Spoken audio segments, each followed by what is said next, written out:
Hello friends, good morning. This is Aryan sir here, chemistry faculty. आज हम लोग बात करेंगे सॉल्यूशन की। ये हम लोग स्टार्ट कर रहे हैं क्लास 12th फिजिकल केमिस्ट्री का फर्स्ट चैप्टर सॉल्यूशन।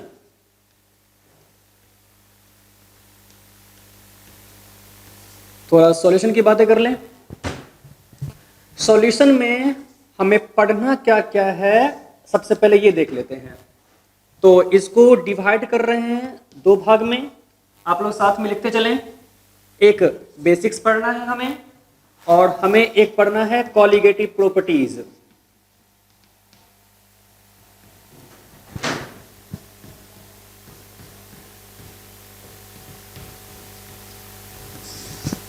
थोड़ा हम लोग बातें कर लें बेसिक्स की। बेसिक्स के अंदर हम लोग को पढ़ना है सबसे पहला टॉपिक इंट्रोडक्शन।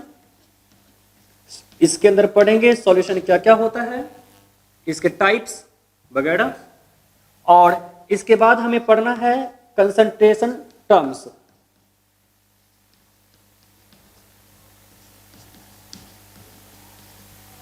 इसके बाद हम लोग को देखना है सॉल्युबिलिटी के बारे में। सॉल्युबिलिटी पे हम लोग मेनली तौर पे फोकस करेंगे हेनरीज लॉ पे। इसके बाद बच्चों हम लोग को फोकस करना है वेपर प्रेशर पर, और वेपर प्रेशर में हम लोग बेसिकली देखेंगे राउल्ट्स लॉ को। थोड़ा ये हमारा इंपॉर्टेंट टॉपिक है बोर्ड के लिए, और यहां से जो कंसंट्रेशन है वो नीट के लिए इंपॉर्टेंट टॉपिक माना जाता है, और ये यहां से बोर्ड में न्यूमेरिकल्स भी क्वेश्चन पूछे जाते हैं।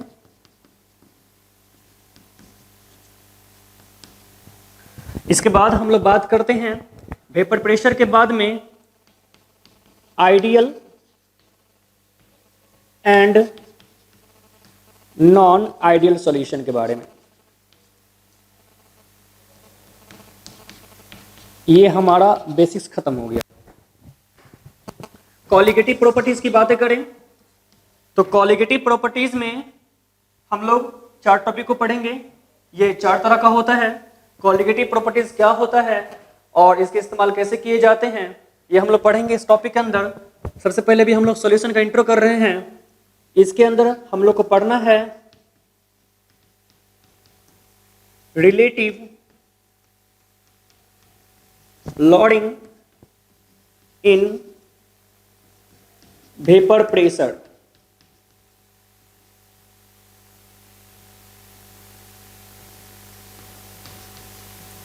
इसके बाद इसमें दूसरा टॉपिक पढ़ना हमें पड़ता है elevation in boiling point. Number तीसरा हम लोग को देखना है डिप्रेशन इन फ्रीजिंग पॉइंट, और इसके बाद हम लोग को समझना है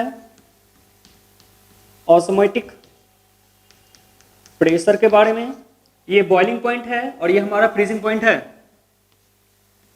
इसके बाद हम लोग देखेंगे abnormal colligative properties.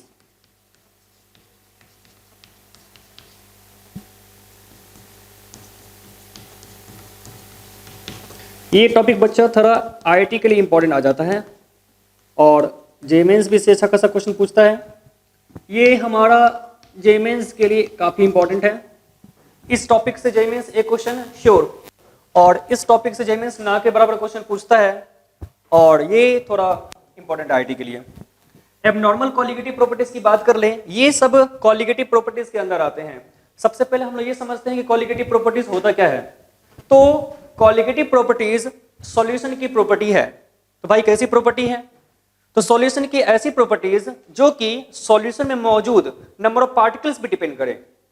Number of particles पर डिपेंड करने का मतलब यह है कि अगर पार्टिकल्स की नंबर बढ़ जाए तो प्रॉपर्टीज में क्या इफेक्ट आएगा, अगर पार्टिकल्स की संख्या घट जाए तो प्रॉपर्टीज में क्या इफेक्ट आएगा।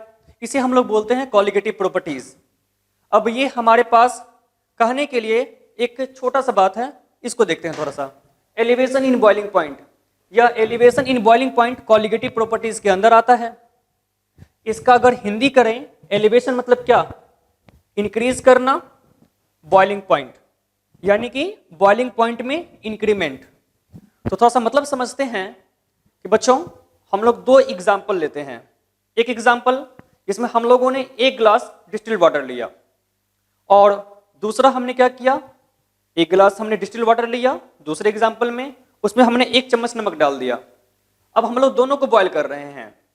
बिना नमक वाले जो ग्लास पानी है उसको हमने बॉयल किया, वो 100 डिग्री सेल्सियस पे बॉयल हो जाएगा, क्योंकि वाटर की तो बॉइलिंग पॉइंट 100 डिग्री सेल्सियस होती है। दूसरी दफा हम लोग जो वाटर लिए हैं और उसमें नमक डाला है, अब उसको बॉयल कर रहे हैं। तो हम लोग ऑब्जर्व करेंगे कि जब नमक डाल दिए थे तो उसकी बॉइलिंग पॉइंट इंक्रीज हो गई। अब ये कैसे काम करता है, इससे क्या यूजेस हैं, ये क्या एप्लीकेशन है, ये हम लोग पढ़ेंगे इस टॉपिक में। एबनॉर्मल कॉलिगेटिव प्रॉपर्टीज की चर्चा करें हम लोग, तो एबनॉर्मल कॉलिगेटिव प्रॉपर्टीज हम लोग पहले ही देख चुके हैं क्लास 11th में आयनिक इक्विलिब्रियम में, जो मैंने पढ़ाया था आपको। यह बेस्ड ऑन वांटा फैक्टर, कुछ याद है? वांटा फैक्टर, डिसोसिएशन, एसोसिएशन, ये सब पहले हम पढ़ा चुके हैं, लेकिन थोड़ा हम लोग फिर भी देख लेते हैं। तो इसके अंदर मुझे दो छोटे छोटे टॉपिक पढ़ाने हैं। एक हमें पढ़ाना है डिसोसिएशन ऑफ सॉल्यूट, और एक हमें पढ़ाना है एसोसिएशन ऑफ सॉल्यूट। इसके नाम से हमें पता चल रहा है, डिसोसिएट करना, टूटना, सॉल्यूट पार्टिकल्स का टूटना, एसोसिएट करना, जुटना, सॉल्यूशन पार्टिकल, सॉल्यूशन में मौजूद सॉल्यूट जो है उनका जुड़ जाना, ये सब देखेंगे हम लोग। एसोसिएशन ऑफ सॉल्यूट ये कैसे काम करता है हम लोग इसे फोकस करेंगे। आप लोग इसको नोट कीजिए, ये सॉल्यूशन में इतने टॉपिक्स को हम लोग को डिस्कस करना है, और इसमें सबसे पहले हम लोग डिस्कस करेंगे इंट्रोडक्शन की। थोड़ा आप लोग इसको नोट कर लें। चलिए बच्चों, आप लोग नोट कर चुके होंगे, इसे इरेज कर दूं मैं।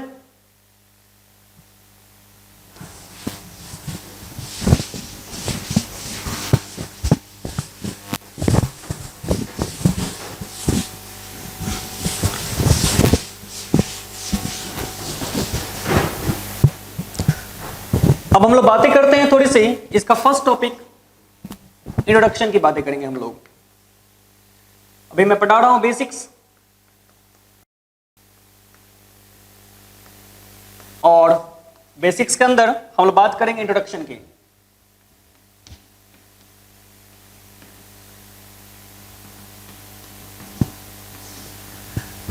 इंट्रोडक्शन में हम लोग समझना चाहेंगे कि सॉल्यूशन होता क्या है, क्या होता है सॉल्यूशन। तो इस सॉल्यूशन को समझने के लिए थोड़ा मैं समझाना चाहूंगा आप लोगों को मिक्सचर्स के बारे में। मिक्सचर क्या होता है? एक्चुअली हमें मिक्सचर की जरूरत तो नहीं है, हमें चाहिए टाइप्स ऑफ मिक्सचर की।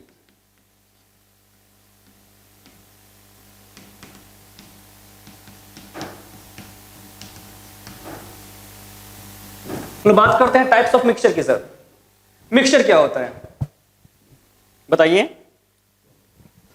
नॉर्मली हम लोग समझते हैं सर, जब हम लोग दो या दो से ज्यादा सब्सटेंस को बिना किसी फिक्स्ड रेशियो के मिक्स कर दें तो हमें क्या मिलता है? मिक्सचर। और मिक्सचर की मैं बातें करूं तो यह कितने तरह का होता है, तो इसके लिए हम लोग को बेस मानना पड़ेगा। तो हम लोगों ने इसमें बेस क्या ले लिया? तो फेज के बेसिस पे। अगर मैं बातें करूं फेज के बेसिस पे, तो सर मिक्सचर दो टाइप के होते हैं। एक होमोजीनियस मिक्सचर,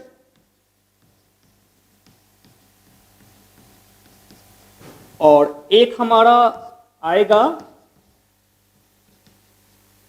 हेट्रोजीनियस।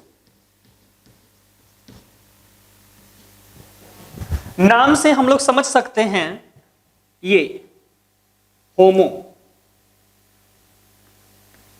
और यहां पे क्या हमारा है? जीनियस। इस होमो का मतलब होता है सेम और जीनियस का मतलब होता है फेज। हेट्रो,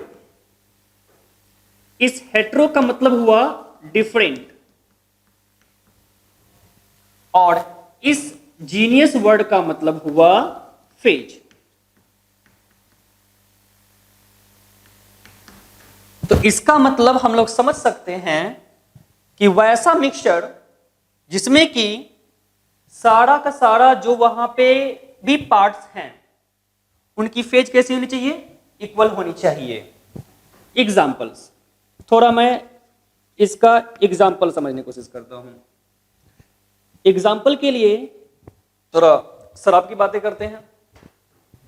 अब शराब में हल्का सा हम लोग पानी मिलाते हैं, तो हमने क्या किया, एक गिलास में आधा से ज्यादा हमने एल्कोहल भरा और उसमें हमने क्या किया, थोड़ा सा वाटर मिला दिया। यहां पे क्या होगा सर मेरा, वाटर इन एल्कोहल। यहां पे वाटर अलग कंपोनेंट हमारा है, एल्कोहल हमारा अलग कंपोनेंट है, लेकिन दोनों को जब मिलाते हैं तो इनका मैं फेज पता करूं तो यह लिक्विड फेज में आता है। और यहां पर वाटर और एल्कोहल जो मिलेगा वह बिल्कुल एक जैसा मिल जाता है ना। कहने का मतलब इसका फेज कैसा होगा सर, तो लिक्विड फेज में रहेगा और इसके सारे के सारे पार्ट लिक्विड फेज में ही रहेंगे। अब इसका एग्जांपल हम समझना चाहेंगे, तो हम लोगों ने क्या एग्जांपल लिया, थोड़ा सा हमने सैंड लिया और उसको हमने पानी में मिला दिया। बच्चों आप लोग क्या करें, एक गिलास लें, उसमें आधा से ज्यादा पानी भर लें, उसमें थोड़ा सा सैंड मिला दें।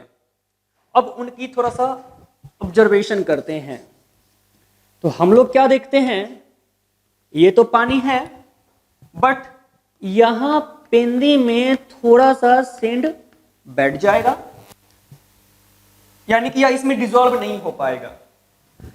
इस पोर्शन की अगर मैं फेज पता करूं तो यहां पर फेज है सॉलिड और यहां पर फेज है हमारा लिक्विड। तो देखिए यह तो हमारा मिक्सचर है बट अलग अलग जगहों पे फेज अलग अलग है, इसीलिए डिफरेंट फेज। और यह मिक्सचर क्या कहलाएगा, हेट्रोजीनियस मिक्सचर। और मैं इस मिक्सचर की बात करूं तो यहां का यह पोर्शन भी लिक्विड फेज में होगा, यहां का फेज कैसा हमारा होगा सर, तो लिक्विड फेज होगा। और मैं यहां का भी अलग अलग, आप इस पार्ट की बात कर ले या इस पार्ट की बात कर ले या कहीं भी पार्ट की बात कर लें, इन सबों का जो फेज होगा वो कैसा फेज होगा हमारा सर, तो ऑफ कोर्स लिक्विड फेज होगा। समझ गए। तो ये हम लोग को मिक्सचर समझना था सॉल्यूशन को समझने के लिए, तो आप लोग इनको थोड़ा सा नोट कर लें।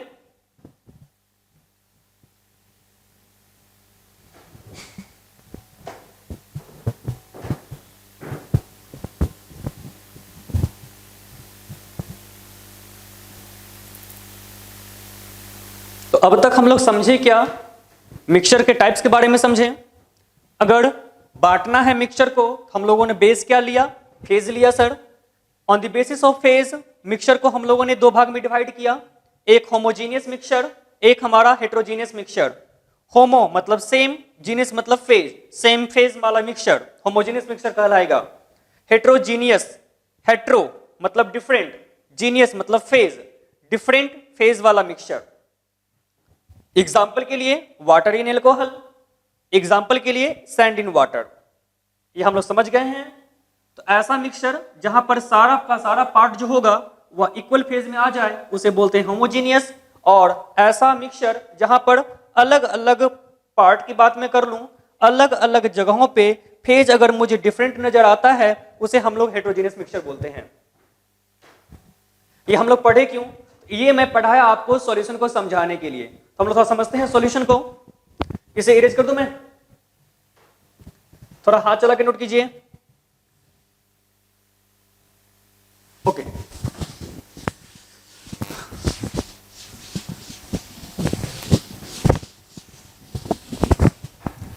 हम लोग अब थोड़ा डिफाइन करेंगे सॉल्यूशन को। सॉल्यूशन क्या होता है? तो सर हम लोग को समझना है सॉल्यूशन के बारे में। सॉल्यूशन किसको कहते हैं, डिफाइन करना चाहते हैं सॉल्यूशन को। सॉल्यूशन एक तरह का मिक्सचर है। पहली बात लिखिए, सॉल्यूशन क्या है मेरा sir? It is a types of mixture. तो मैं लिख दूं यहां पे, मैंने यहां पर लिखा टाइप्स ऑफ मिक्सचर। अब मिक्सचर के टाइप्स की बातें मैं करूं, ये तो दो भाग में बढ़ सकता है। एक ये मेरा होमोजीनियस भी हो सकता है, या नहीं तो ये मेरा हेट्रोजीनियस भी हो सकता है। तो सॉल्यूशन एक तरह का होमोजीनियस मिक्सचर होता है, हेट्रोजीनियस मिक्सचर नहीं होता है। इसका मतलब सॉल्यूशन जो होगा वह एक ऐसा मिक्सचर है जहां पर कि सारा का सारा जो पोर्शन है वह सेम फेज में रहेगा। तो हम लोग और मतलब समझते हैं। अब मिक्सचर है, कैसा मिक्सचर हमारा है? होमोजीनियस है। तो इसमें अब मिक्सचर होने के लिए तो उनके कंपोनेंट तो होने चाहिए। हमारा होमोजीनियस मिक्सचर है, तो उनमें क्या होंगे सर? कंपोनेंट्स होंगे। अगर मैं कंपोनेंट्स की बातें करूं, किनके कंपोनेंट्स सर? तो होमोजीनियस मिक्सचर के कंपोनेंट्स। तो मैं यहां पर लिखता हूं देयर कंपोनेंट्स। थोड़ा पहली बात, तो इन कंपोनेंट्स की जो संख्या होगी वह 2 होनी चाहिए या 2 से ज्यादा होनी चाहिए। अब 2 से कम कंपोनेंट्स के साथ में तो मिक्सचर बन नहीं सकता। तो सर अगर मैं बात करूं कंपोनेंट्स की, तो होमोजीनियस मिक्सचर के जो कंपोनेंट हैं वो क्या होने चाहिए सर? तो केमिकली हमारा नॉन रिएक्टिंग होना चाहिए। इसका कहने का मतलब है सर सॉल्यूशन एक ऐसा होमोजीनियस मिक्सचर है, यानी कि ऐसे कंपोनेंट्स या दो से ज्यादा कंपोनेंट्स से बनकर जो हमारा होमोजीनियस मिक्सचर तैयार होता है, लेकिन उस होमोजीनियस मिक्सचर में जो मौजूद कंपोनेंट्स हैं वह केमिकली नॉन रिएक्टिंग होना चाहिए। मतलब कि केमिकली एक दूसरे से रिएक्ट नहीं करना चाहिए। मान के चलिए कि हमारे सॉल्यूशन में 2 कंपोनेंट है। मान के चला मैंने सर कि हमारा जो सॉल्यूशन है इसमें 2 कंपोनेंट है। एक मैंने लिया कंपोनेंट ए और एक मैंने क्या लिया सर? Component B. अब ये कंपोनेंट ए जो है और यह बी के साथ रिएक्शन नहीं करेगा, यानी कि यह केमिकल रिएक्शन नहीं करेगा। एग्जाम्पल के लिए, घर में जब आप शरबत बनाते हैं, चीनी को हमने पानी में डाला तो ऐसा थोड़ी नहीं कि उसमें आग लग जाती है, यानी कि चीनी पानी के साथ केमिकली रिएक्ट नहीं करता है। तो सॉल्यूशन एक ऐसा होमोजीनियस मिक्सचर है जिनमें कि उनके कंपोनेंट्स केमिकली रिएक्ट नहीं करते हैं। अगर केमिकली रिएक्ट कर जाएगा तो वह सॉल्यूशन नहीं बनाएगा। क्लियर है? तो सॉल्यूशन के बारे में हम लोग थोड़ा समझ लें अच्छे ढंग से। सॉल्यूशन एक ऐसा मिक्सचर की टाइप है। कैसा मिक्सचर है सर? तो होमोजीनियस मिक्सचर है हमारा ये, जिनमें की कंपोनेंट्स होंगे वह केमिकली नॉन रिएक्टिंग होने चाहिए, आपस में केमिकली रिएक्ट नहीं करेंगे। वो समझ में आई हमारी बातें? फिर से हम लोग समझेंगे सर। कहते किसको सॉल्यूशन है? सॉल्यूशन एक तरह का मिक्सचर है। कैसा मिक्सचर है हमारा? तो होमोजीनियस मिक्सचर है। होमोजीनियस मिक्सचर अगर हमारा है तो उनमें कंपोनेंट्स होंगे। कंपोनेंट्स की संख्या 2 या 2 से ज्यादा होनी चाहिए। अब वो जो कंपोनेंट्स हमारे पास मिला है वह केमिकली नॉन रिएक्टिंग होना चाहिए, यानी कि वो कंपोनेंट आपस में केमिकली रिएक्शन नहीं करेंगे, केमिकली रिएक्ट नहीं कर पाएंगे। मतलब कि सॉल्यूशन में अगर मैंने माना कि 2 कंपोनेंट है ए और बी, तो वो आपस में रिएक्ट नहीं करेंगे। एग्जाम्पल के तौर पे अगर घर में हम लोग शुगर सॉल्यूशन बनाते हैं तो शुगर वाटर के साथ रिएक्ट केमिकली तौर पे नहीं करता है, आपस में मिक्स करता है और मिक्स करने के बाद में हमें सॉल्यूशन देता है, लेकिन वह केमिकली एक दूसरे के साथ में रिएक्ट नहीं करता है। समझ में आई हमारी बातें? इसको नोट कर ले आप लोग, नोट करें और इसको डिफाइन करें, इसको नोट करें। चलिए बच्चा लोग, हो गया लिखा हुआ? थोड़ा हम लोग इसको डिफाइन कर लें, किसको बोलते हैं सॉल्यूशन। तो हम लोग लिख सकते हैं when two or more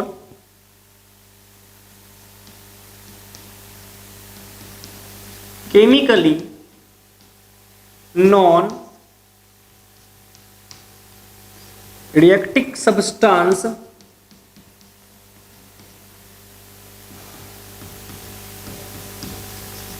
mixed together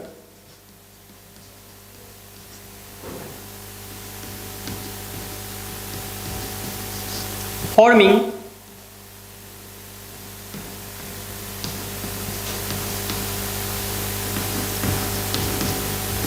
homogeneous mixture. This mixture is called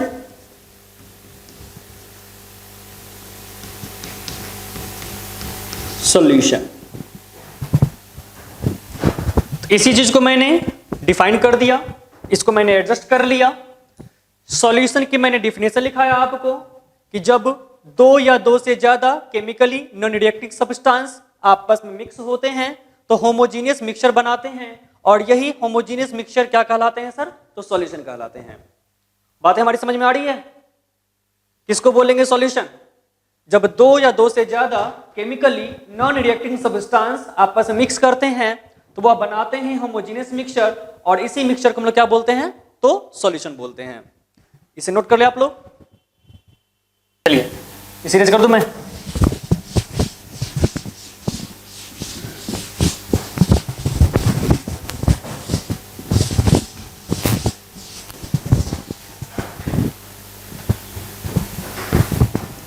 थोड़ा हम लोग बातें करेंगे सर बाइनरी सॉल्यूशन की।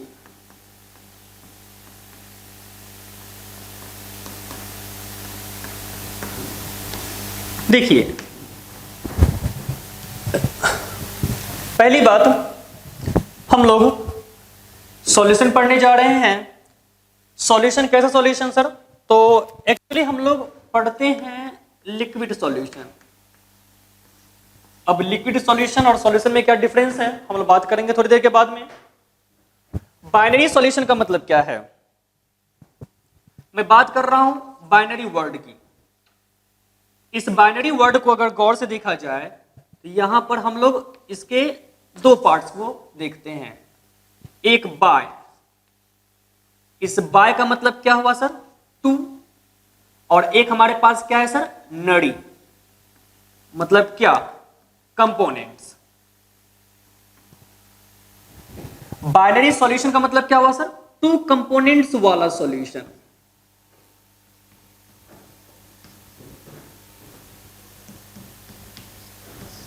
क्या कहलाएगा सर? ये कहलाएगा हमारा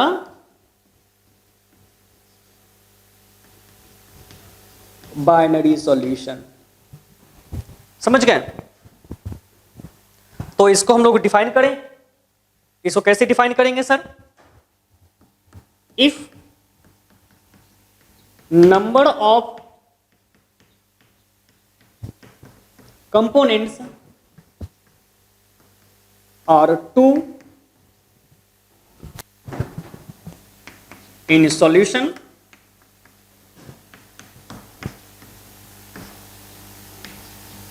then called binary solution.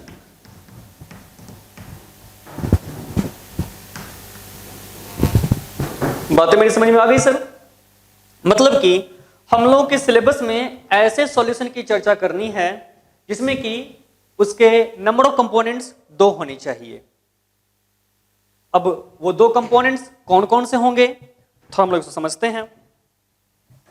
चलिए सर आइए, अगर कंपोनेंट्स की संख्या 3 हो जाए तो यह टर्नरी सॉल्यूशन कहलाता है, 4 हो जाए तो कुछ और, 5 जाए तो कुछ और।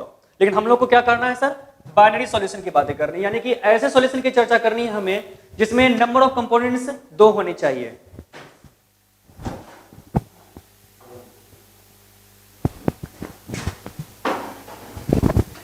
थोड़ा हम लोग चर्चा करेंगे सर। इसे इरेज कर दूं मैं, इसको नोट कर ले आप लोग।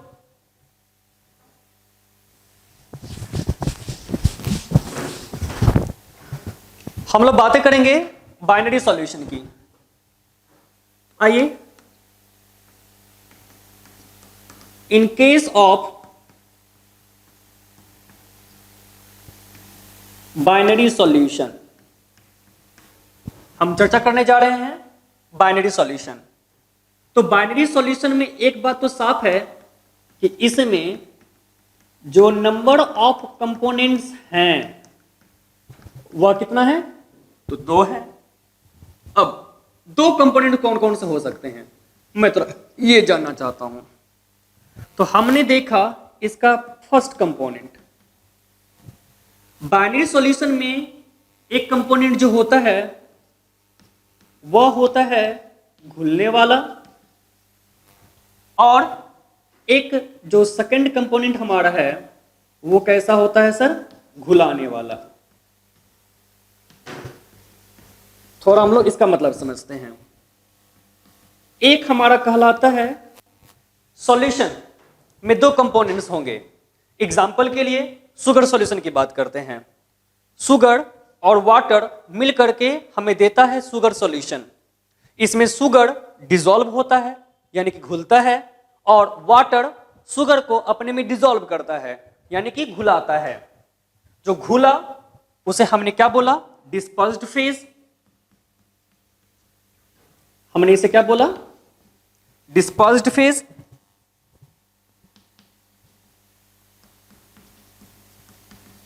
और जो घुलाया उसे हमने क्या बोला, dispersion medium.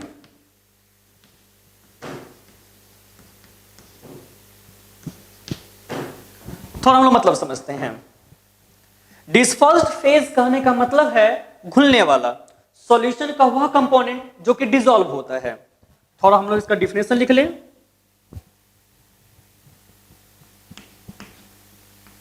Substance which is to be dissolved।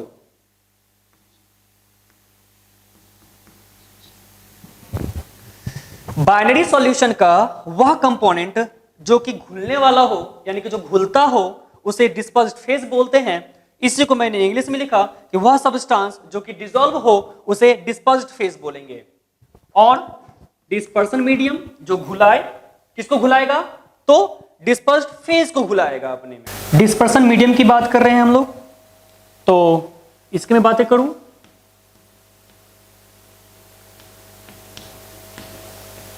Substance in which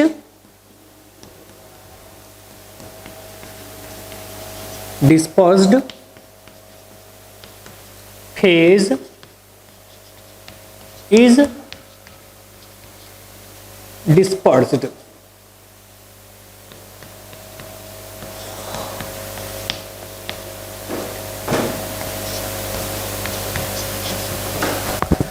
dispersion medium का मतलब होता है ऐसा सब्सटेंस जिसमें कि डिस्पर्स्ड फेज हमारा क्या हो, डिस्पर्स्ड हो जाए।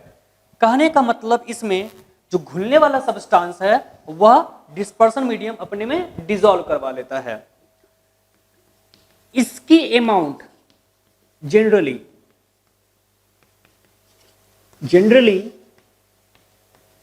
इसकी अमाउंट किसी सॉल्यूशन में ज्यादा होती है और जनरली इसकी अमाउंट किसी भी सॉल्यूशन में लेस होती है।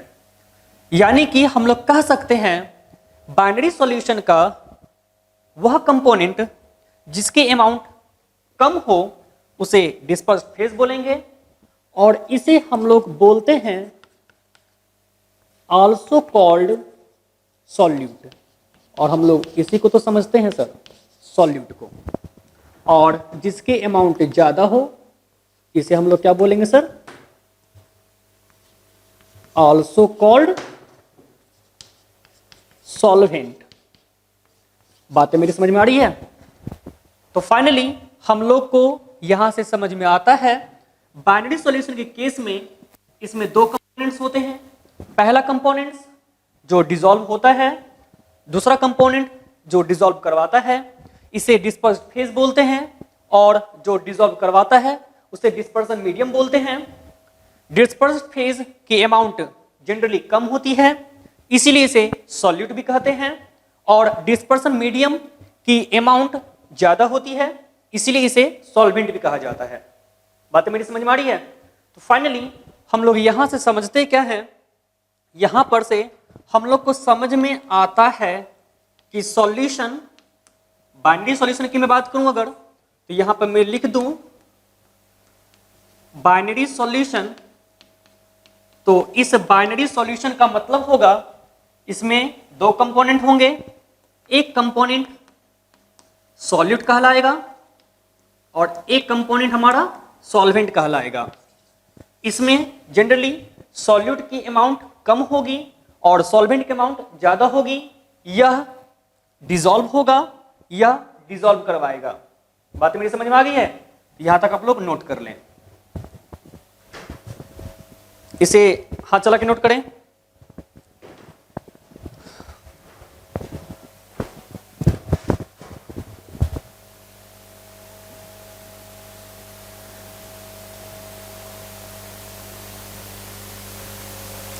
आप लोगों को ये सब समझ में आ रहा है? थोड़ा जल्दी नोट करें।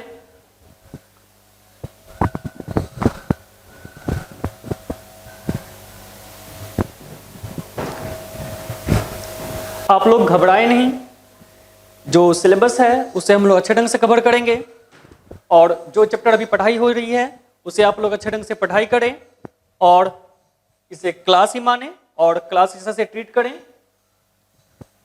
अगर कोई आपको प्रॉब्लम होता है तो आप हमें व्हाट्सएप कर सकते हैं, मैं आपको व्हाट्सएप रिप्लाई कर दूंगा।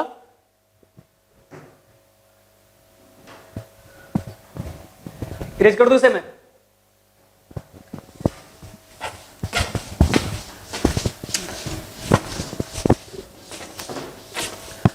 थोड़ा हम लोग मतलब समझेंगे अब सॉल्यूशन के फेज के बारे में। हम लोग जानना चाह रहे हैं, अब मैं पढ़ाने जा रहा हूं फेज ऑफ सॉल्यूशन, सॉल्यूशन की फेज के बारे में।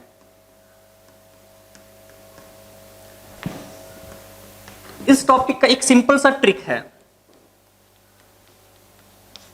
सॉल्यूशन की फेज क्या होगी?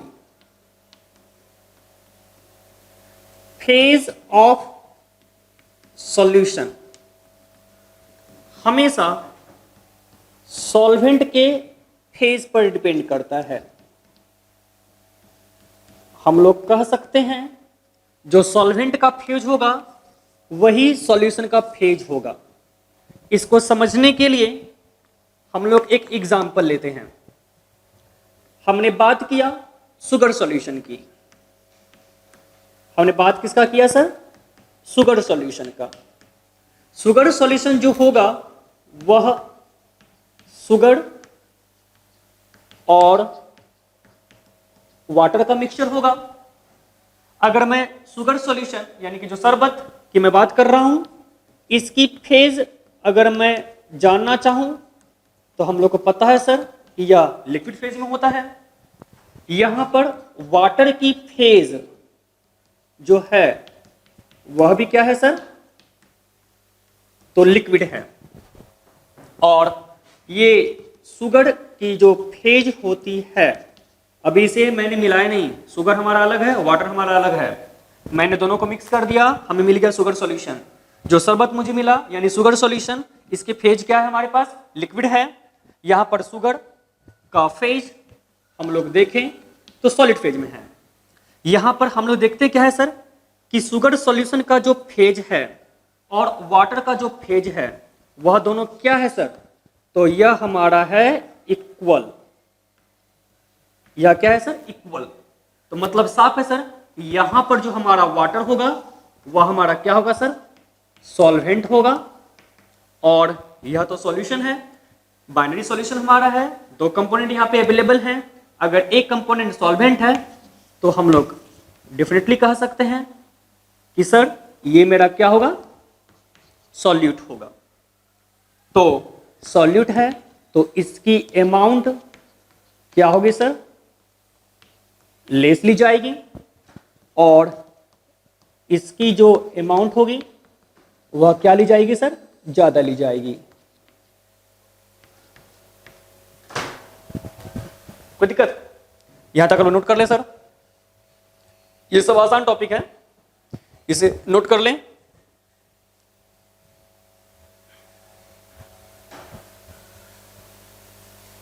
हम लोग को यह समझना है कि सॉल्यूशन का फेज सॉल्वेंट के फेज के इक्वल होता है। जो सॉल्वेंट का फेज होगा वही हमारा सॉल्यूशन का फेज होगा।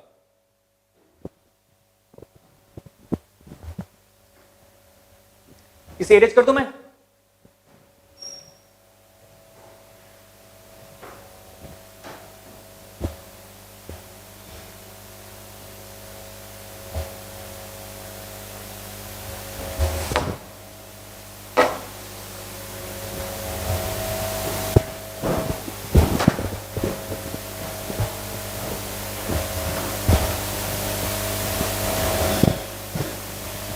थोड़ा हाथ चला के नोट करें।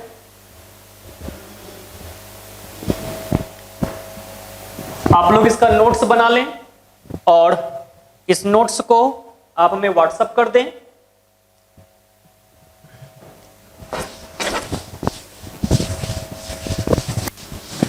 चलिए बच्चा लोग, थोड़ा हम लोग कुछ यहां पर मान लेते हैं जो हमें आगे काम आने वाला है। थोड़ा मानते हैं सर। इसे किस किस साइन से डिनोट करने वाले हैं, मैं इसकी बातें कर रहा हूं। बाइनरी सॉल्यूशन है, यहां पर इसके दो कंपोनेंट होंगे, एक सॉल्यूट है और एक हमारा क्या है, सॉल्वेंट है। आगे न्यूमेरिकल्स प्रॉब्लम को सॉल्व करने के लिए या फिर डेरिवेशन को बनाने के लिए हम लोग मानते हैं, इसे सॉल्यूट को हम लोग यहां पर मान लेते हैं।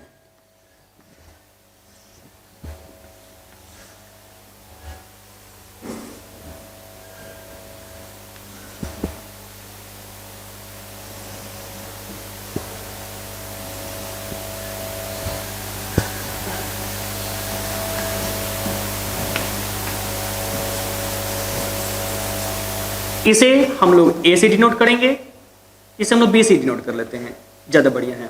और सॉल्वेंट को हम लोग किसे डिनोट करते हैं सर, ए से डिनोट करते हैं, चलेगा। अब दूसरी वाली बात, मैं बात कर रहा हूं थोड़ी सी मास की।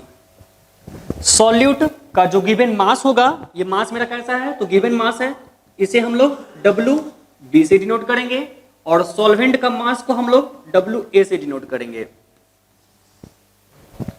मैं बात कर रहा हूं मोलर मास की, यानी कि मॉलिक्यूलर मास की। सॉल्यूट का जो मॉलिक्यूलर मास लेंगे वह एमबी लेंगे, सॉल्वेंट का जो मॉलिक्यूलर मास होगा वह हमेशा हम लोग एमए लेंगे, चलेगा। और मैं बात करूं अगर मोल फ्रैक्शन की, आगे पढ़ेंगे हम लोग मोल फ्रैक्शन, मैं अभी ही मान लेता हूं सॉल्यूट की मोल फ्रैक्शन हम लोग XB लेंगे, सॉल्वेंट की मोल फ्रैक्शन हम लोग XA लेंगे। और थोड़ा हम लोग समझना चाहें, आप लोग पहले इसे नोट कर ले सर।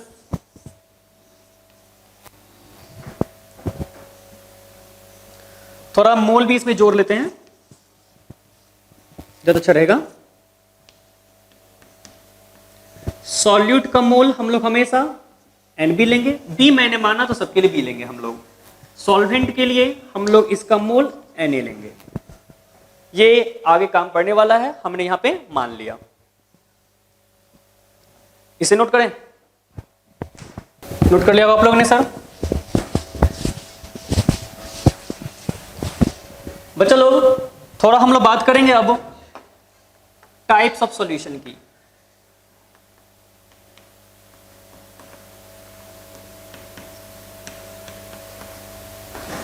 अगर हम लोग टाइप्स ऑफ सॉल्यूशन की बात करें तो यहां पे हम लोग बेसिकली बेस मानते चलेंगे।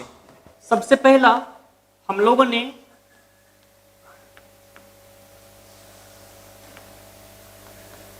बेस क्या माना? हम लोग बेस लेते हैं sir amount of solute.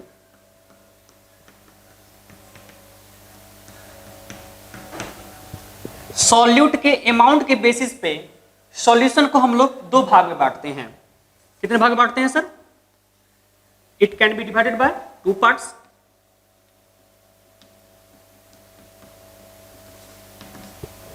Number पहला डाइल्यूट सॉल्यूशन, आप लोग ये सब पहले भी पढ़े होंगे सर। और नंबर दूसरा कंसंट्रेटेड सॉल्यूशन।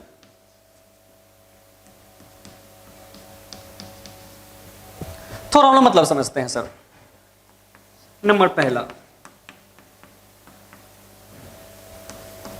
डाइल्यूट सॉल्यूशन, छोटी सी टॉपिक है, ये हम लोग पहले भी समझते हैं। डाइल्यूट मतलब पतला, कंसंट्रेटेड मतलब गाढ़ा। ऑब्वियसली वाली बात है, डाइल्यूट और कंसंट्रेटेड दोनों तो सॉल्यूशन है। ये दोनों रिलेटिवली वर्ड हैं। अगर मैं बात करूं डाइल्यूट सॉल्यूशन, तो यहां पर सॉल्यूट की अमाउंट रिलेटिवली सॉल्वेंट के रिस्पेक्ट में काफी कम होगी। कंसंट्रेटेड सॉल्यूशन की मैं बात करूं, रिलेटिवली यहां पर सॉल्यूट की अमाउंट ज्यादा होगी। अमीर गरीब कैसे? एक रिलेटिवली वर्ड है, दूसरे के रिस्पेक्ट में हम लोग मेजर करते हैं। अब मान के चलिए दो बच्चा यहां पे है, एक रोहन एक सोहन है, दोनों में कौन अमीर है? तो दोनों के रिस्पेक्ट में बात करते हैं ना। तो दो सॉल्यूशन हमारे पास अवेलेबल है, कौन डाइल्यूट है कौन कंसंट्रेटेड है, हम लोग कैसे समझेंगे सर? जिस सॉल्यूशन में अमाउंट ऑफ सॉल्यूट दूसरे के रिस्पेक्ट में कम होगा उसे डाइल्यूट बोलेंगे, और दूसरे में जिसमें कि अमाउंट ऑफ सॉल्यूट ज्यादा है उसे हम लोग क्या बोलेंगे सर? कंसंट्रेटेड बोलेंगे। बातें समझ में आ रही है? इसे थोड़ा हम लोग डिफाइन करते हैं। डाइल्यूट सॉल्यूशन की मैं बात करूं,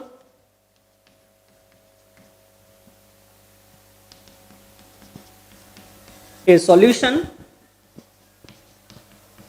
in which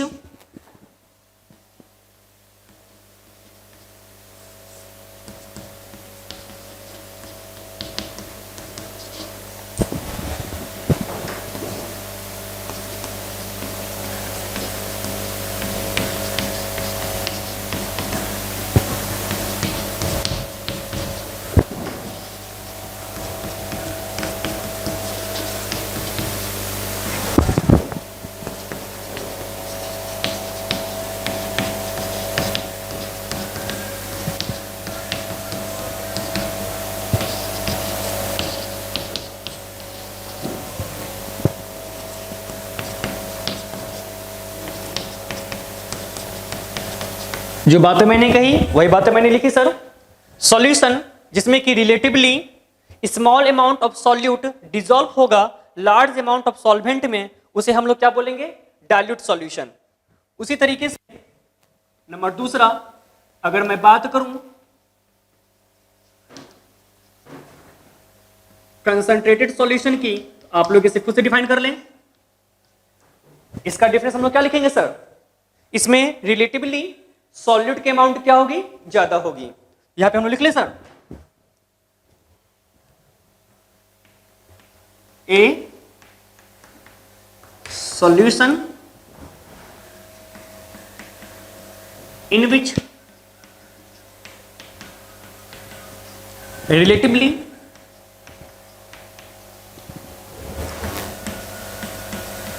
a large amount of solute is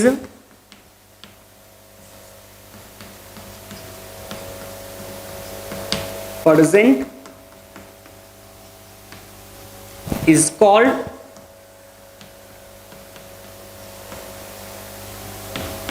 concentrated solution। चलिए इसे फटाफट नोट कर ले सर।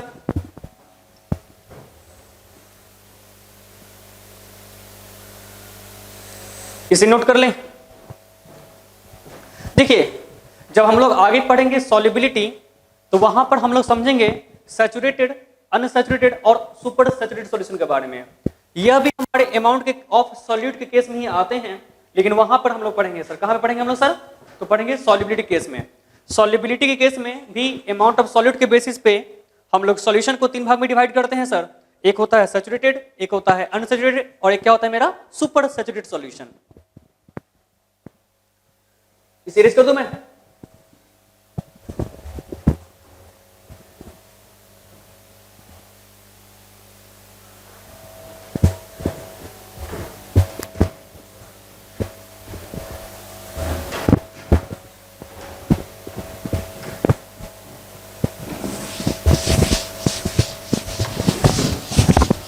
चलिए सर, थोड़ा हम लोग सेकंड बेस मान लें।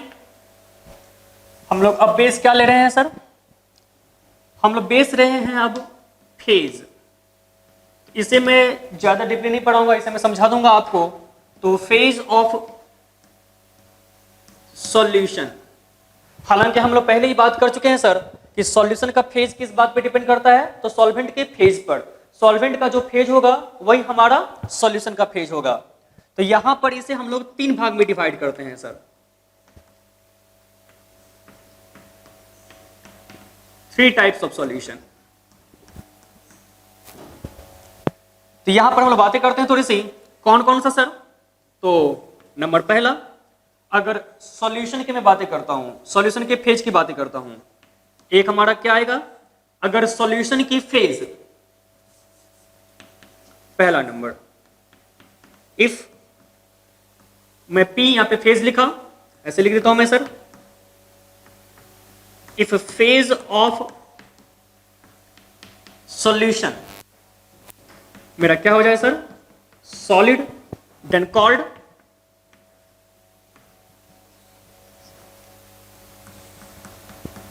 Solid solution.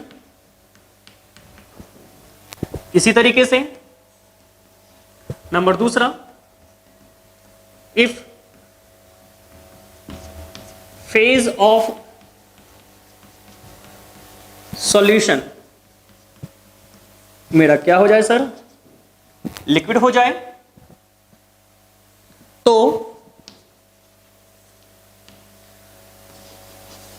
ऐसे सॉल्यूशन क्या कहलाएंगे? लिक्विड सॉल्यूशन कहलाएंगे। और नंबर तीसरा, इफ अगर फेज ऑफ सॉल्यूशन हमारा क्या हो जाए सर? गैस हो जाए, देन कॉल्ड गैसियस सॉल्यूशन।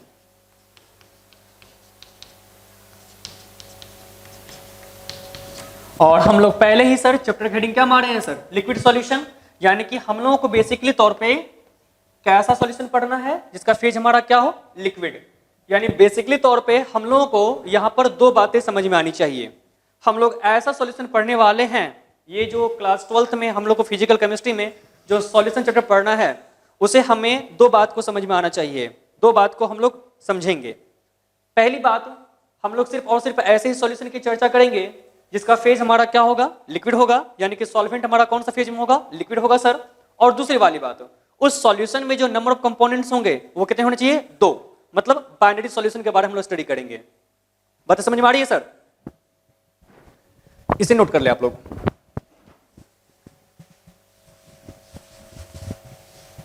इसे नोट करें आप लोग।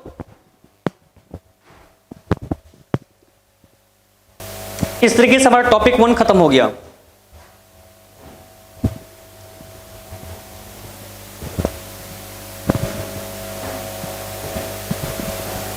इसे आप लोग नोट्स में कन्वर्ट कर लें। आप लोग को डीपीपी व्हाट्सएप के थ्रू प्रोवाइड कर दी जाएगी और आप लोग उसे भी सॉल्व करें और व्हाट्सएप के जरिए आप हमें बताएं कि आपको कौन कौन से डीपीपी के क्वेश्चन में प्रॉब्लम हो रहा है, उसका भी हम लोग डिस्कशन करेंगे।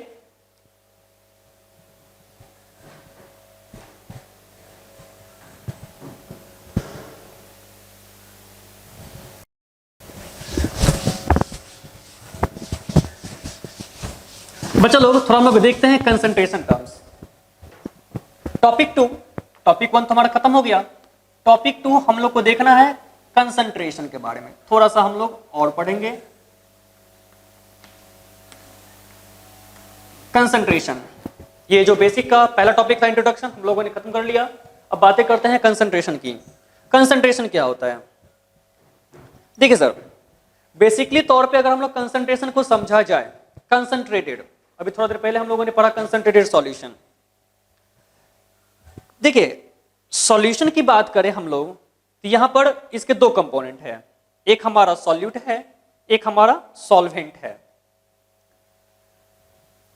कंसंट्रेशन में यह देखा जाता है कि सॉल्यूट के अमाउंट नॉन सॉल्वेंट या सॉल्यूशन में कितना है। इसे डिफाइन कैसे करेंगे सर? सिंपल सी बात है सर, सॉल्यूट की अमाउंट गिवन सॉल्यूशन में या सॉल्वेंट में कितनी है सर। तो इसका डिफिनेशन अगर हम लिखना चाहते हैं कैसे लिखेंगे sir? Normally the amount of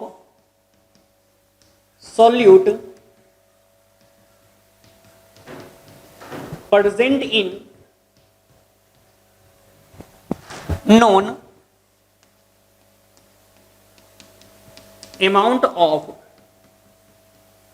solvent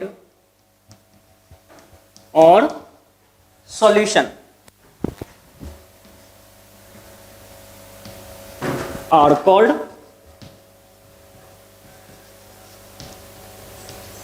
concentration of given solution।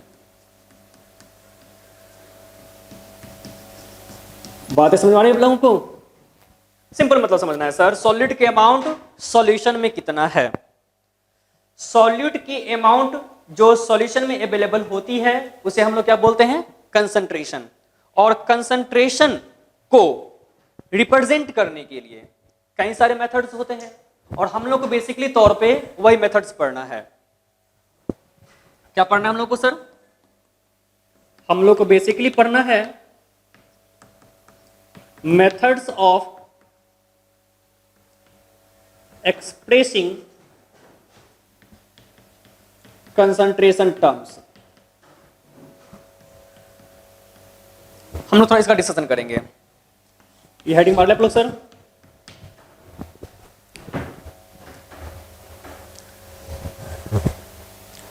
तो बेसिकली तौर पे जो मेथड्स हमारे पास में अवेलेबल है, टोटली 10 तरीकों से हम लोग कंसंट्रेशन को एक्सप्रेस कर सकते हैं। वो कौन कौन से हैं? क्लास 11th में भी हम लोग इसका डिस्कशन पहले भी कर चुके हैं सर। एसिड बेस टाइट्रेशन में थोड़ा हम लोग समझते हैं। सबसे पहले इसे आप लोग नोट करें, बताइए क्या लिखा जाए। हाँ सर, नंबर पहला परसेंटेज मेथड। बारी बारी से हम लोग सबको देखेंगे, ठीक है। नंबर दूसरा, इसे हम लोग पीपीएच के नाम से भी जानते हैं। हमारा दूसरा होता है पीपीएम और पीपीबी। ये सब क्या है हम लोग देखेंगे सर। नंबर तीसरा स्ट्रेंथ। नंबर चौथा मोल फ्रैक्शन। नंबर पहला मास फ्रैक्शन। नंबर छठा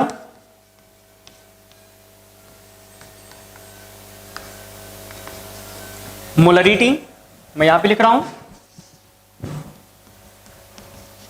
नंबर 7वां molality. Number 8वां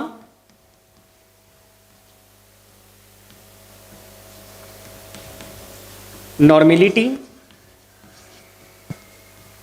number 9 sir formality. Number 10वां डीमल यूनिट।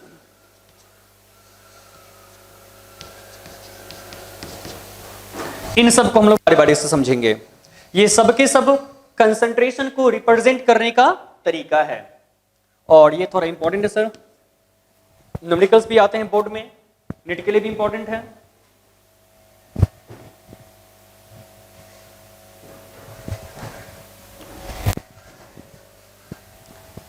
इसे नोट कर लें।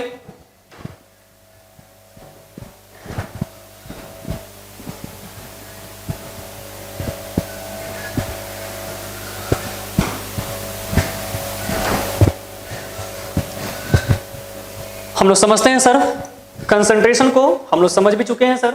कंसंट्रेशन की बात की जाए सर तो सॉल्यूट के अमाउंट गिवन सॉल्यूशन में या सॉल्वेंट में बेसिकली तौर पे गिवन सॉल्यूशन में मेजर की जाती है। अब कहां कहां पर सॉल्वेंट लेते हैं, कहां कहां पर सॉल्यूशन लेते हैं, हम लोग समझेंगे। दोनों का इस्तेमाल किया जाता है। ज्यादातर तौर पे sir amount of solute present in given amount of solution ही लिया जाता है, लेकिन अगर मैं थोड़ा बातें करूं मोलालिटी की तो यहाँ पर थोड़ा सा सॉल्वेंट को देखा जाता है सर, इसलिए हमें डिफिनेशन में लिखना पड़ता है अमाउंट ऑफ सॉल्वेंट और अमाउंट ऑफ सॉल्यूशन। समझ गए? ये 10 तरीके हैं सर रिप्रेजेंट करने के लिए। थोड़ा हम लोग देखते हैं इन लोगों को। इरेज कर दूं?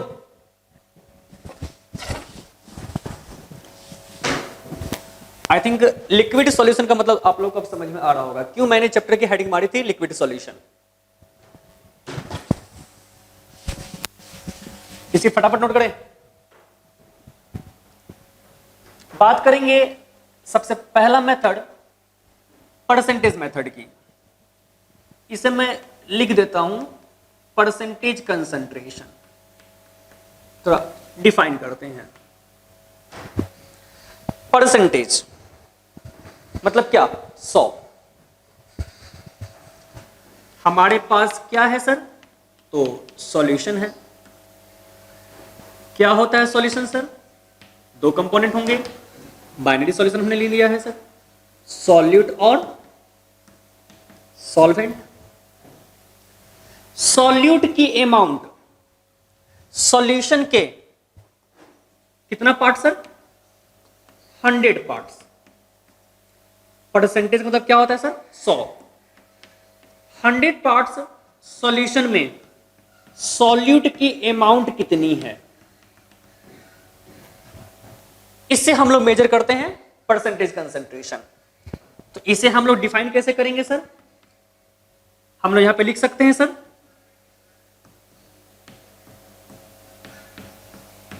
The amount of solute present in 100 parts of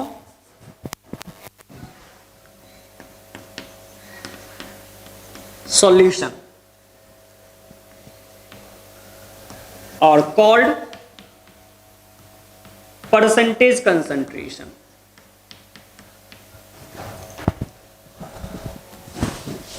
थोड़ा सा देखा जाए, इस बात को हम लोग बारीकी समझते हैं।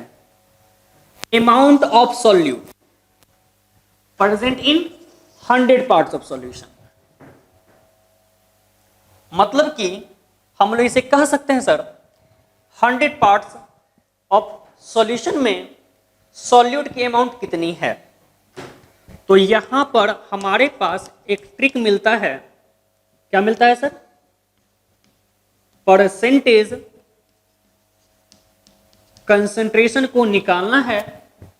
हम लोग क्या लिख सकते हैं? अमाउंट ऑफ सॉल्यूट बटा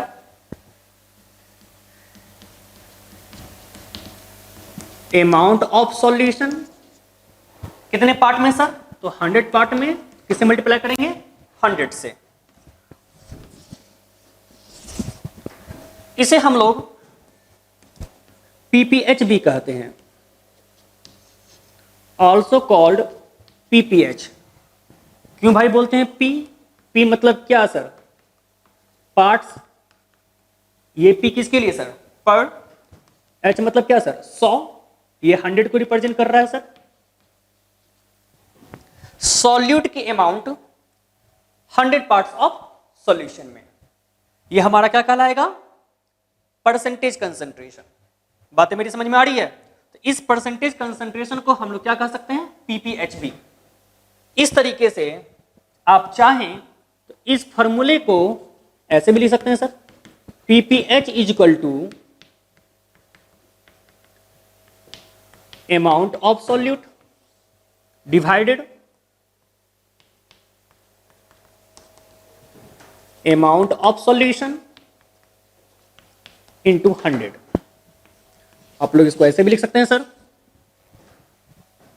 इसे नोट करें। परसेंटेज कंसंट्रेशन को 4 तरीके से सॉल्व कर सकते हैं, इसे देख सकते हैं। कैसे हम लोग देखते हैं, आप लोग पहले इसे नोट कर लें।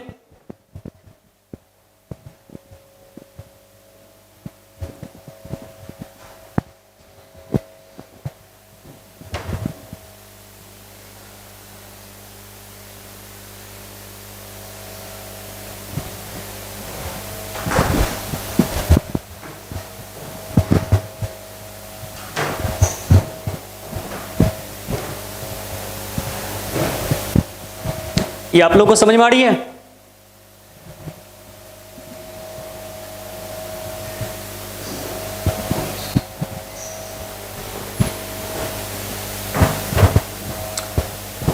अभी तक मैंने जो आपको पढ़ाया, जो बच्चे हमारा ऑनलाइन क्लास कर रहे हैं, उन्हें जहां भी डाउट हो वो डाउट आप हमें व्हाट्सएप के जरिए भी हमसे पूछ सकते हैं, और चाहे तो आप हमें कॉल करके भी पूछ सकते हैं।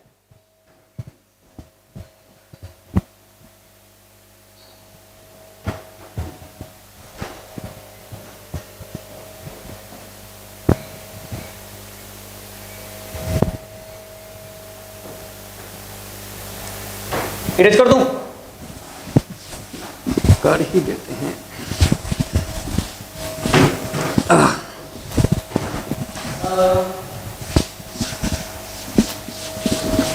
चलिए सर, परसेंटेज कंसंट्रेशन को, मैं भी परसेंटेज कंसंट्रेशन ही पढ़ा रहा हूं, इसको रिप्रेजेंट करने का 4 तरीका है sir, 4 methods of percentage concentration. Number पहला, थोड़ा समझते हैं। हालांकि अगर हम लोग देखना चाहें सर, तो solution is equal to solute और क्या सर, सॉल्वेंट। बातें हो रही है सॉल्यूट की और क्या सर, सॉल्यूशन की। फेज की बातें करते हैं। अमाउंट, एक बार सॉल्यूट के अमाउंट ग्राम में, डब्ल्यू से मैंने रिप्रेजेंट किया, मिलीलीटर में वॉल्यूम लिया। सॉल्यूशन के अमाउंट ग्राम में, डब्ल्यू लिया मैंने सर, मिलीलीटर में वॉल्यूम मैंने लिया सर। ये डब्ल्यू किसको रिप्रेजेंट कर रहा है, ग्राम को। ये भी किसको रिप्रेजेंट कर रहा है सर, मिलीलीटर को। ये डब्ल्यू किसको रिप्रेजेंट कर रहा है, ग्राम को, और ये वॉल्यूम किसको रिप्रेजेंट कर रहा है सर, मिलीलीटर को। ये 4 तरीके कैसे होंगे सर? नंबर पहला, परसेंटेज सॉल्यूट का अमाउंट ग्राम में, वेट बाय, सॉल्यूशन के लिए भी वेट, तो percentage of weight by weight. इसे हम लोग वेट टू वेट परसेंटेज भी बोलते हैं। नंबर बी, हम लोगों ने तो ये लिया और ये लिया। एक बार सॉल्यूट का वेट ही लेते हैं, यानी अमाउंट ग्राम में लेते हैं, और सॉल्यूशन का अमाउंट मिलीलीटर में लेते हैं। यहां क्या हो जाएगा sir, percentage of W by V. मतलब क्या लिखा जाएगा यहां पे, weight to volume percentage. Number C, अब सॉल्यूट की तो वेट ले लिया हम लोगों ने, इसको तो हम लोगों ने कवर कर लिया। अब वॉल्यूम, सॉल्यूट के अमाउंट मिलीलीटर में, सॉल्यूशन की अमाउंट मिलीलीटर में ही सर, तो वॉल्यूम बाय वॉल्यूम परसेंट, इसे हम लोग कह सकते हैं volume to volume percentage. Number D, इसका वॉल्यूम और इसका weight, percentage V by blue, इसे हम लोग क्या बोलेंगे, वॉल्यूम टू वेट परसेंटेज। छोटी सी टॉपिक है, इसे हम लोग फटाफट समझ लेते हैं, इसे नोट कर लें, ये भी हमारा हो गया।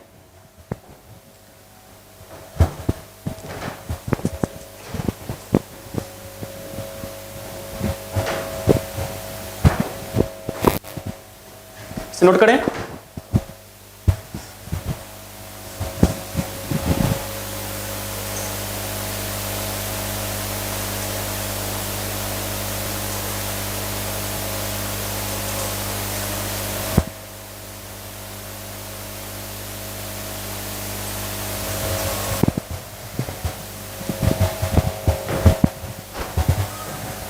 हो गया, से लिखा हुआ।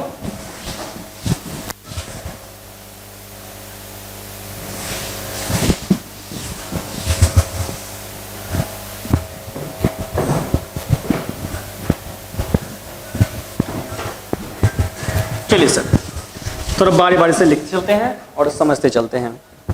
नंबर पहला, हम लोगों ने कहा percentage of weight by weight. इसका मतलब क्या होगा? इसका मतलब है अमाउंट ऑफ, पहली बात तो ये हमारा है concentration.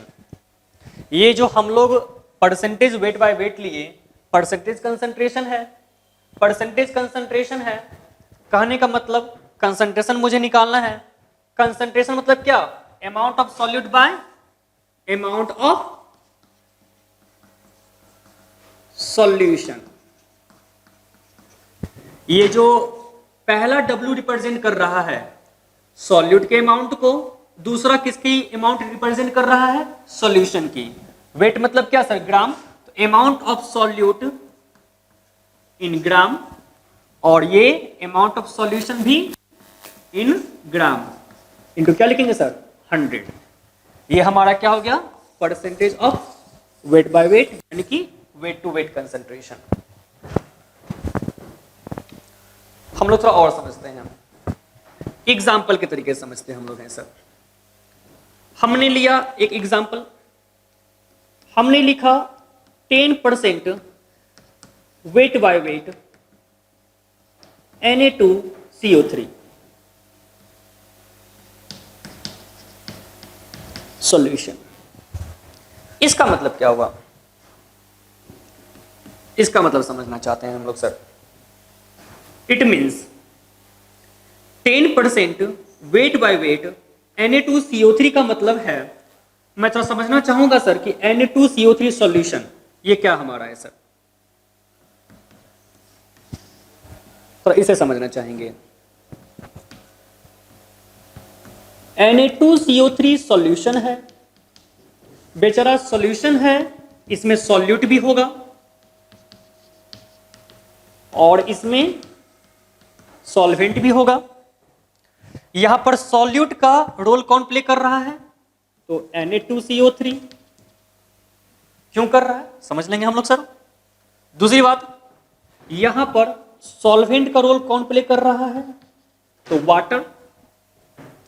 10% weight by weight Na2CO3 solution कहने का मतलब हुआ परसेंटेज। ये किसको रिप्रेजेंट करेगा? क्योंकि हम लोग पढ़ रहे हैं परसेंटेज कंसंट्रेशन, परसेंटेज जैसे मिला परसेंटेज कंसंट्रेशन, मतलब कितना सर? 100 weight by weight. ये लास्ट वाला W किसके लिए सर? सॉल्यूशन के लिए, यानी कि यहां पर Na2CO3 सॉल्यूशन, सॉल्यूशन कितना ग्राम होगा सर? तो 100 ग्राम यहां पे होगा। सॉल्यूट की मैं बात करूं सर, यहां पे ये कितना ग्राम लिया जाएगा सर? ये वेट 10, कितना ग्राम? 10 ग्राम। अगर सॉल्यूशन हमारे पास 100 ग्राम है, सॉल्यूट 10 ग्राम, तो कंफर्मली हमारे पास वाटर कितना ग्राम होगा सर? तो 90 ग्राम। तो इसका कहने का मतलब हो गया 10% weight by weight Na2CO3 solution के कहने का मतलब हुआ, it means 10 gram Na2CO3 present in 100 gram of solution. या फिर इसे हम लोग और भी कह सकते हैं, दूसरे तरीके से it means 10 gram Na2CO3 dissolve in 90 gram of water.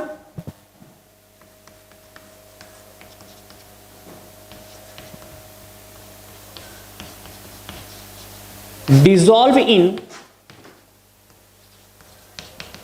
90 gram of water.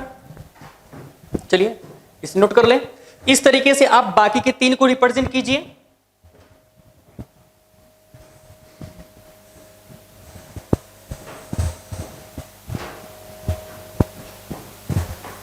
इसे नोट कर ले।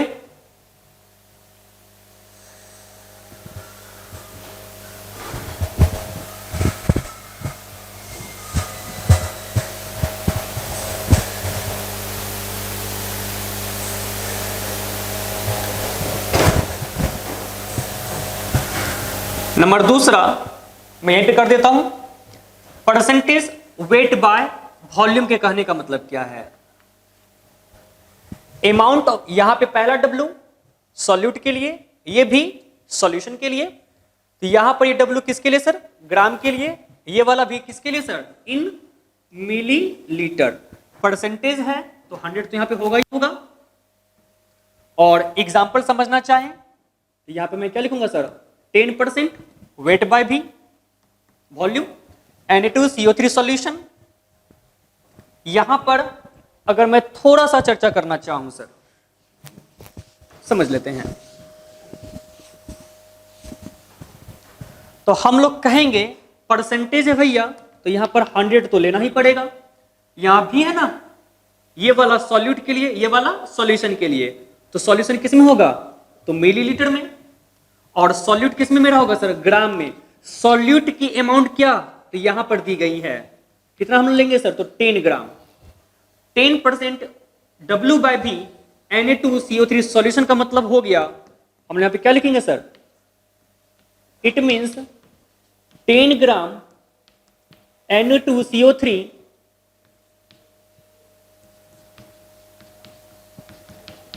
प्रेजेंट इन कितना ग्राम सॉल्यूशन सर? तो 100 ग्राम नहीं, sorry, millilitre. 100 millilitre of solution. Note कर लीजिए सर।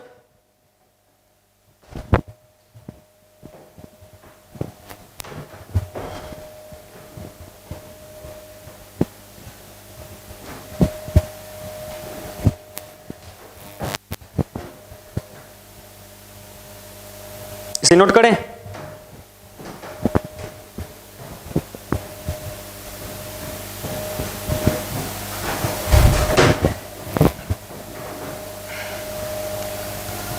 अब बातें करेंगे सर तीसरे की। तीसरा हमारा क्या था? तो वॉल्यूम बाय वॉल्यूम परसेंट। बात कर रहे हैं वॉल्यूम बाय वॉल्यूम की। ये वॉल्यूम के लिए सर यहां पे क्या लेंगे? मिलीलीटर। इसके लिए भी क्या लेंगे सर? मिलीलीटर। मतलब कि amount of solute in millilitre पहले भी के लिए, दूसरे के लिए क्या लेंगे sir? Amount of solution in millilitre. Percentage है तो into 100। Example 10% volume by volume. तो यहां पर इसको थोड़ा चेंज कर लेते हैं और यहां पे हम लोग क्या लेते हैं सर? Ethanol solution. तो यहां पर हम लोग यहां पर क्या लेते हैं सर? Ethanol solution. तो समझेंगे सर, इथेनॉल सॉल्यूशन है तो यहां पर सॉल्यूट के तौर पे क्या होगा? इथेनॉल होगा। परसेंटेज है मतलब साफ है।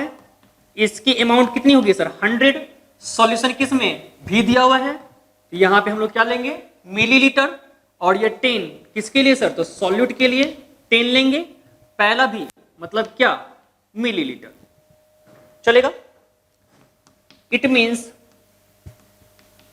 हम लोग कह सकते हैं 10% V by V ethanol solution means 10 millilitre ethanol present in 100 millilitre of solution.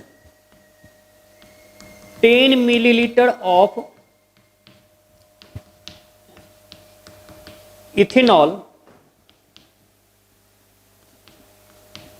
Present in 100 millilitre of solution. चलेगा? चलिए लास्ट चौथा, इसे नोट करें।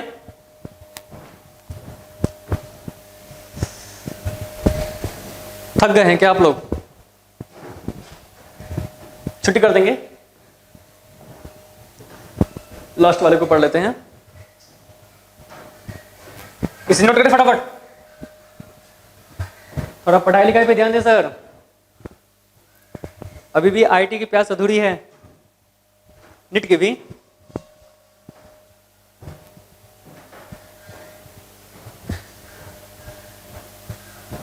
चलिए सर देखा जाए, मैं बातें करूंगा सर नंबर 4 की, परसेंटेज V/W की। इसके लिए मिलीलीटर, इसके लिए ग्राम, इंटू 100 तो रहेगा ही रहेगा। 10% V/W ethanol solution. Ethanol solution हमारे पास में तो अवेलेबल है, थोड़ा हम लोग समझ लेते हैं। इथेनॉल सॉल्यूशन है सॉल्यूट के तौर पे इथेनॉल और सॉल्वेंट के तौर पे वाटर। ये जो 10 है पहले वाले को रिप्रेजेंट कर रहा है, ये परसेंटेज दूसरे वाले को। परसेंटेज मतलब क्या? 100 और W है तो ग्राम, यह 10 है तो हमने यहां पे 10 लिया, भी है तो मिलीलीटर। इसका मतलब क्या हो गया sir? It means 10 milliliter of ethanol present in 100 gram of solution. It means 10 milliliter of ethanol present in 100 gram of solution. आप लोग इसे नोट कर ले सर, और पढ़ाई लिखाई पे ध्यान दें, पढ़ते रहें सर, लॉकडाउन का फायदा उठाएं। आप लोग को भी ज्यादा वक्त मिल रहा है पढ़ने के लिए, और हम लोग कोशिश करेंगे सर ज्यादा से ज्यादा चैप्टर की हम लोग ऑनलाइन व्यवस्था कर सकें आप लोगों के लिए। जल्दी हमारा लाइव क्लास स्टार्ट होगा 21 अप्रैल से, और टाइम ये सब मैं आपको बता दूंगा। जहां तक मैंने पढ़ाया उनका आप नोट्स कवर कर लें। नोट्स कवर करने के बाद आप वो हमें व्हाट्सअप कर दें, इसे यहां तक कवर ही कर लें। बाकी की पढ़ाई हम लोग कल पढ़ेंगे सर। जहां तक मैंने आपको पढ़ाया उसके बाद हम लोग कल फिर हाजिर होंगे सर अगले वीडियो के साथ में। टॉपिक हमारा क्या चल रहा है अभी? Concentration terms. हम लोग उसी को आगे बढ़ाएंगे। कल कंसंट्रेशन टर्म्स को पूरा खत्म करेंगे और मैक्सिमम से मैक्सिमम हम लोग न्यूमेरिकल्स करेंगे। चलिए सर, आज के लिए बाय बाय।